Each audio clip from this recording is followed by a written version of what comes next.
Welcome back, friends.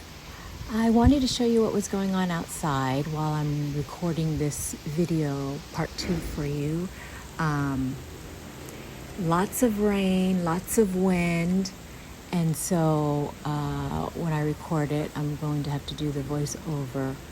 And also because I record this at 4 in the morning because when I know I get to play with scrapbooking, I wake up at 3:45 to do my projects. But when I have to go to work, then of course I wake up with the alarm at 6. So here's a picture of how it looks like this morning by 7 in the morning, still wet, still breezy. But last night was a crazy night of windstorm. Good morning.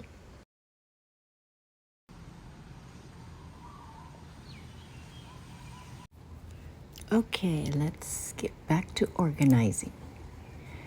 So here I decided to move all of the florals and the foliage to its own separate project so I don't have to scroll through so many pages. And I'm not sure if there's a way to move this whole page from this project over to a new project that I created and called it Floral and Foliage. So what I'm doing is just adding a new page here, copying all of those elements and pasting it over to here. And then of course I can ungroup it so that each element will still remain its own layer. And then I'll go back to elements to use and delete that page.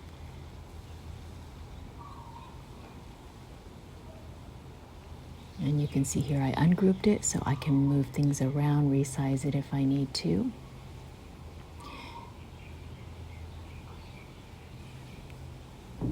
And then this page now can be deleted from the elements to use because I have now moved it or saved it over to floral foliage.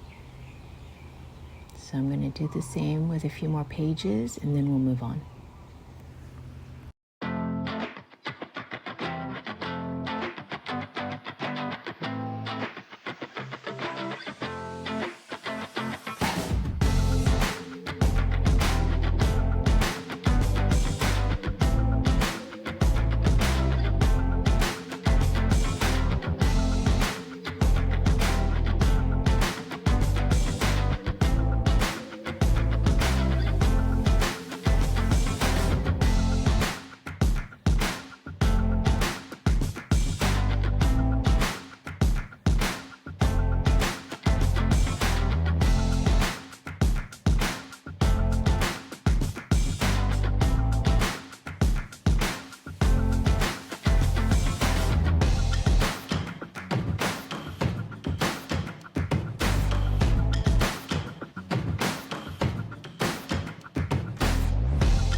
Now we're looking at the project that I call overlays.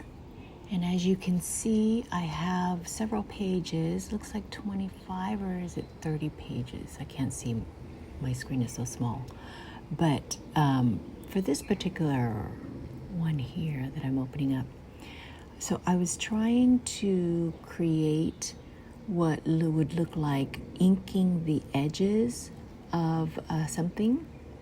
And so I'm going to make another one here. Go to Elements and then type in Brush, Stroke, and then See All. And then I found there's quite a few to choose from, but I'm looking for something that looks like if I were to ink the edges of a photo or a tag, it would just be the edges just to give it some dimension. So I added that brush stroke, and although it's teal, it's customizable, so I can edit it to make it any color I want to. So in this case, I'm going to turn it black for now, because I added another brush stroke that's black. And so you can add multiple different designs, different styles, or if you like that particular style, you can just copy and paste it and then layer it, like I'll do here in a minute. So copy or Control C to copy, and then Control P to paste, or right click and choose paste. And then to break it up a little bit, you can flip it horizontally or vertically so that it doesn't look exactly the same all the time.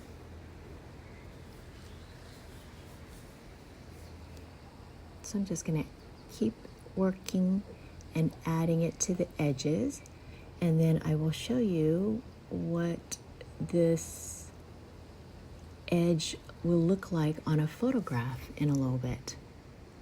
So once I create one side of it, I'm just going to copy, duplicate, and then flip it around for the other three sides.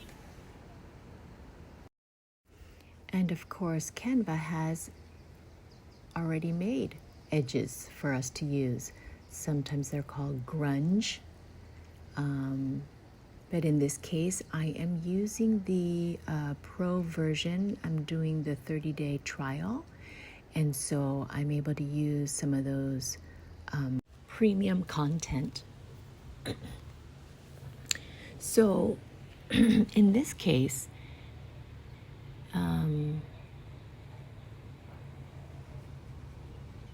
the element that's available with Canva is a perfect square. And so, well, here I'm just adding more inking to the edges because it seemed like it was a little sparse at the bottom here. But if I choose a perfect square, then it would have to stay a perfect square when I'm resizing it, and so that doesn't work for me. And unfortunately, Canva doesn't allow us to erase certain parts of the element. And so when I'm creating an inked edge, I'm going to keep it just one line, and that way I can duplicate the one edge and then paste it onto the other edges, no matter what my size project is, or my photo, or my tag is. I can ink it to that particular proportion, if that makes sense. So here you see that I've already made one edge of inking, and I'm going to copy and paste it. And then since this particular element doesn't have a flip option, I'm just going to grab it and rotate it. And Canva's really smart about showing us the degree of rotation. And so again, copy and paste and then rotate. And that's how you make your 4 edges. And then that way, if you keep all 4 edges separate, then you'll be able to manipulate it to fit your project exactly.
Here's an example of a photo that I used the edge overlay to frame the photo.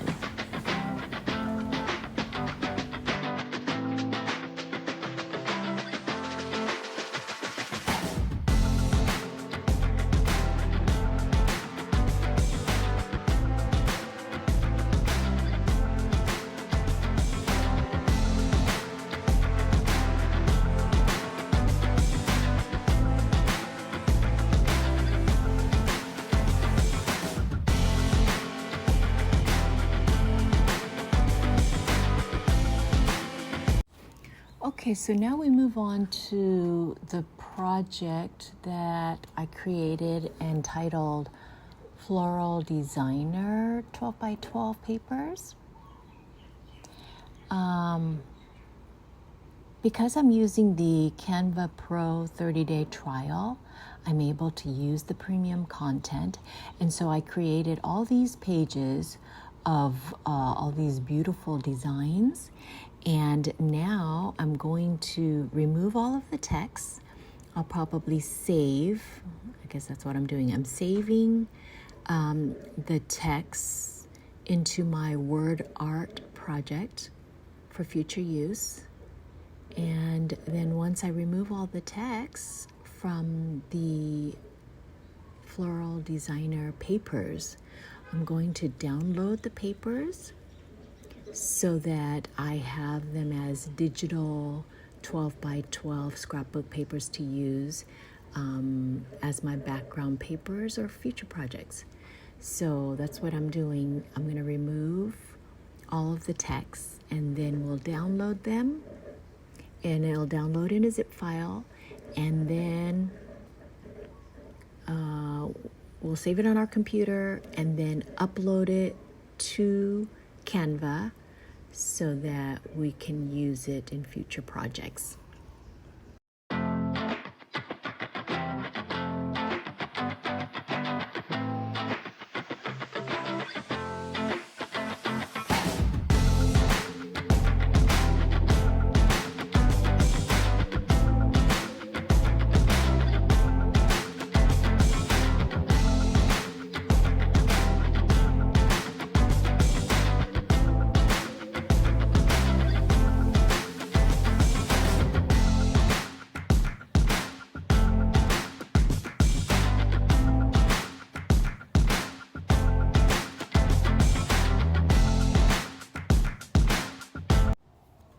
So now that all the texts have been removed, I am going to download these images, and that way I'll have them for future use, because once my 30-day trial period ends, I won't have access to the premium content anymore. So I'm downloading it onto my computer, so I'll have it for future use.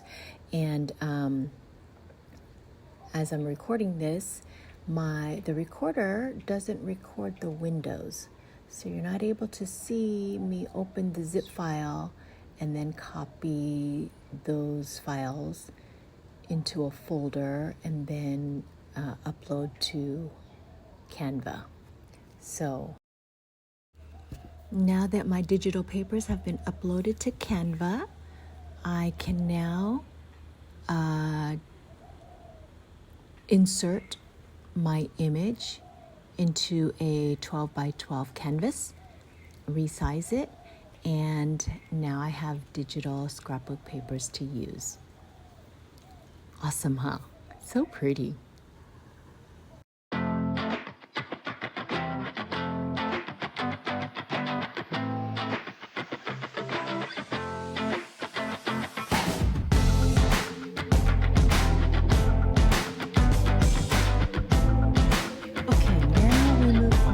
A project that I call Saved Photo Layouts, Shapes and Sizes, because as I'm looking through templates to use, I come across some really amazing designs that I don't even know how to recreate yet, and so I save them, like this page here called Mood, and so somehow they have turned the letters into photo frames.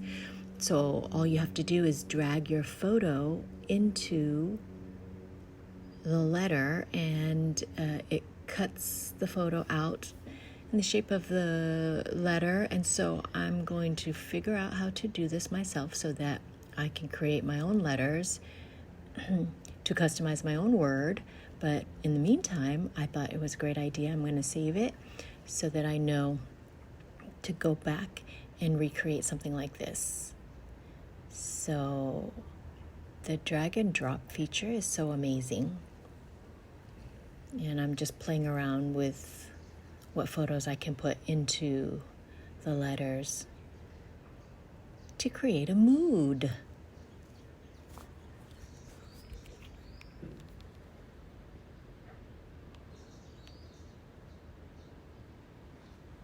And then here I save this page. I think I saved the entire template here on this page 7. And so therefore, I will have all the elements to use. So what I notice is I like how they created the shadow underneath the Polaroid photo or Polaroid image.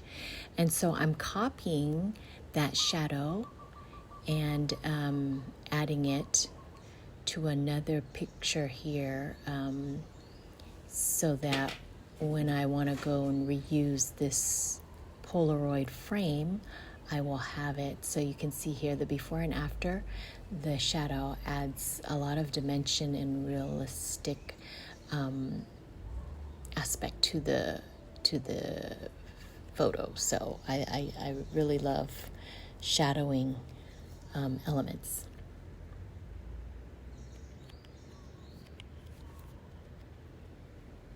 Let's group it together so that when I do copy and paste it into a new project, it comes over together.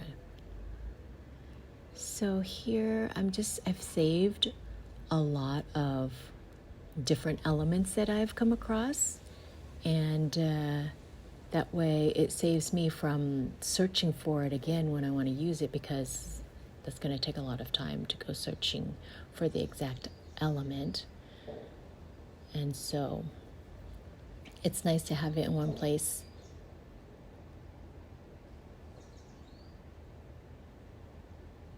That looks really vintage, and kids nowadays are into the vintage photo. When they go and post things on social media, they try to make it look old.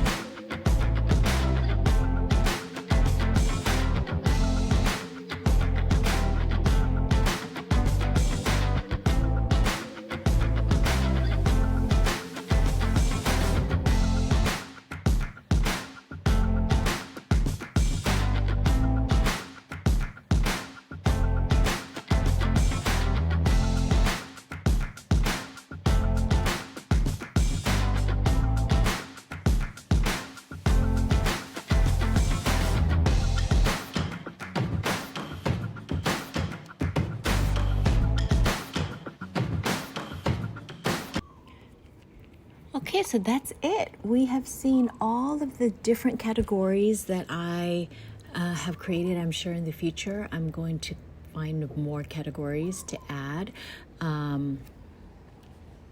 But we have done elements, foliage, florals, word art, digital paper, floral designer, digital paper, overlays, journaling paper and tags, torn papers, photo frames.